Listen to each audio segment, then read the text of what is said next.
बिस्मिल्लाहिर्रहमानिर्रहीम। तमाम दोस्तों को अस्सलामु अलैकुम। मैं हूँ ख़ान और आप देख रहे हैं हमारा YouTube channel Khan food secrets.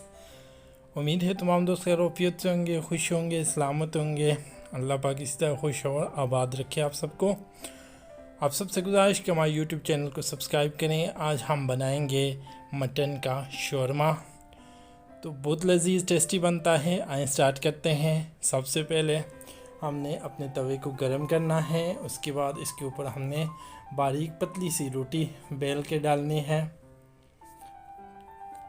तवे पे हल्का सा ऑयल लगाया है ताकि हमारी रोटी अच्छी बने। जैसा कि आप तमाम दोस्त जानते हैं, हमारी कोशिश होती है हम आपके लिए आसान से आसान और मज़ेदार से मज़ेदार डिफरेंट टाइप की रेसिपीज़ लेके हाज़िर हों।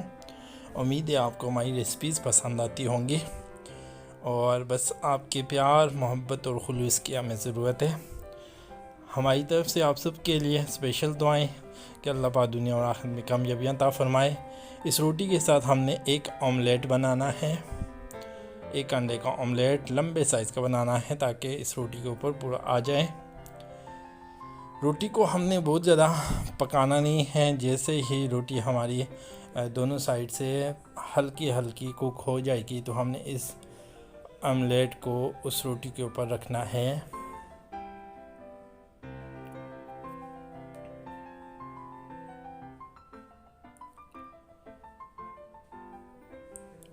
अल्हम्दुलिल्लाह हमारी रोटी तकरीबन तैयार हो चुकी और साथ में हमारा ऑमलेट भी तैयार हो चुका।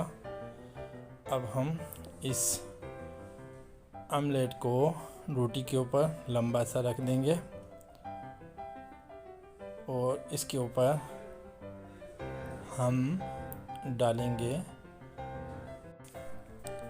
अब हम इस पे ऐड करेंगे मटन। बॉयल किया हुआ मटन लिया है जो रेडी है। अब इसके ऊपर हम डालेंगे सैलड के पत्ते। अब हम कुछ सॉसेज यूज़ करेंगे और सबसे पहले हम इसके ऊपर केचप ऐड करेंगे। उसके साथ हम सॉस यूज़ करेंगे, शौरमा सॉस, और साथ में इसे हम फोल्ड कर देंगे। पहले एक साइड से फोल्ड करना है, फिर दूसरी साइड से फोल्ड करना है और थोड़ा सा उसे प्रेस करके आपने इसे टर्न आउट कर देना है। दूसरी साइड पे टर्न कर देंगे, थोड़ा सा उस साइड से कुक होगा। तो अल्हम्दुलिल्लाह हमारा शौरमा रेडी हो चुका। अब हम इसे फाइनल प्रेजेंटेशन की तरफ लेके जाएंगे। अब हम इसे प्लेट के अंदर कन्वर्ट करेंगे। तो अल्हम्दुलिल्लाह अल्लाह के फजल करम से हमारा शौरमा रेडी हो चुका है। इसके ऊपर हम केचप डाल के सर्व करेंगे। उम्मीद है आज आपको हमारी वीडियो पसंद आई होगी। अपनी दुआ में याद रखिएगा। Wish you best of luck. अल्लाह हाफिज़।